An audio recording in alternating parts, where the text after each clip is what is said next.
Ngayon naman po, gagawa po tayo ng bleach or Clorox. Meron po itong tatlong components at makakagawa ng 20 liters na bleach or Clorox. Let's go! Gagawa po tayo. Okay. Sa paggagawa po, magsuot po tayo ng gloves para na rin sa protection ng ating mga balat. And itong chlorine. Ilalagay natin. Tapos itong soda ash na 1 kilo.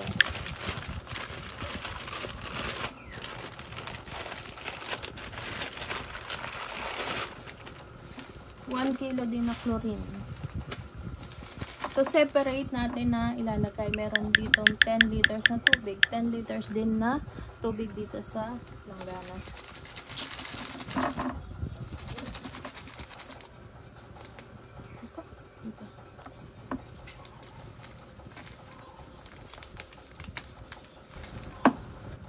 Okay, ilagay na po natin ang soda ash na 1 kilo dito sa 10 liters na tubig.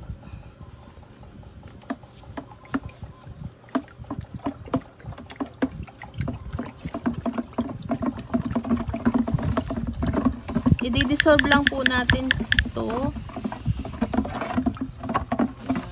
Kailangan lang po siyang ma-dissolve.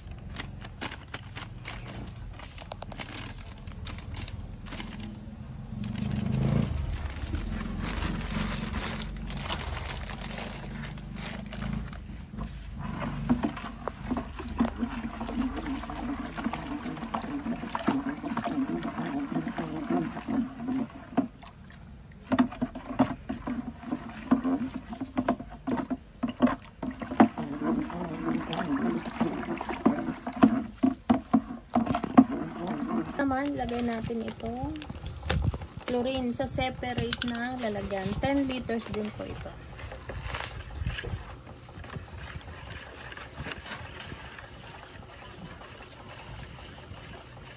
Parang ito yata yun.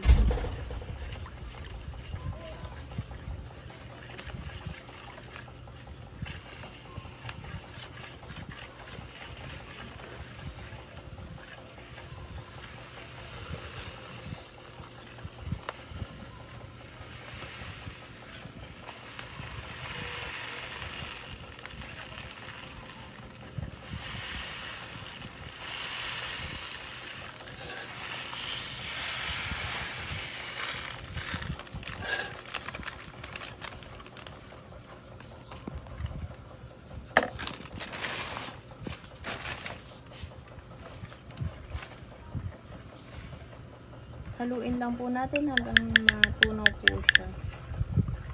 Ma-dissolve.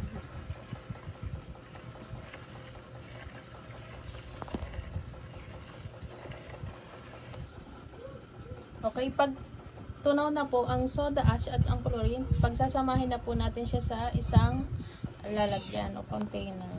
Okay.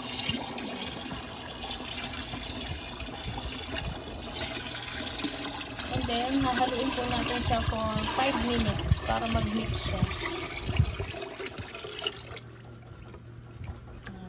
Lagyan natin lahat para hindi sayang. Then, i-mix natin.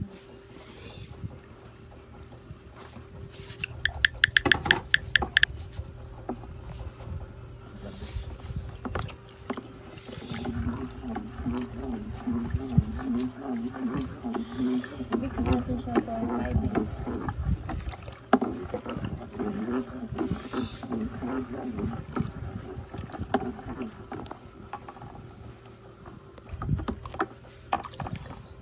Okay, pagkatapos po natin siya mahalo ng 5 minutes, ilagay naman natin ang scent. Lemon po yung scent nito. Lemon scent ang ating bleach. Ilagay na natin. Haluin natin siya ng mga 1 minute.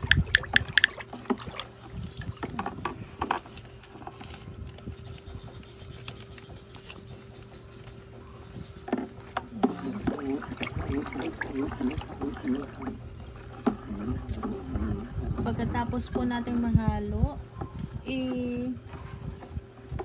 i-wait natin ng solution na mag-subside siya. Tapos i-rest natin ng mixture until yung residue po ay pumunta sa ibaba, mag-subside po. Kasi kulay ano po siya yung parang kulay gata siya.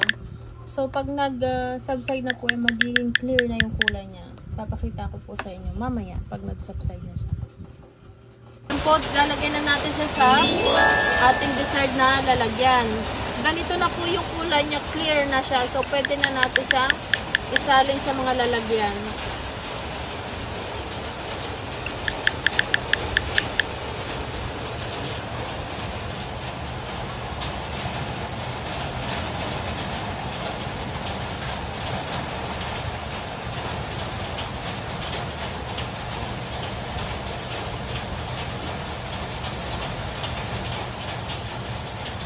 Makakagawa po yan ng 20 liters na bleach or Clorox. Thank you po. Let's try our bleach on actual chocolate drink stains.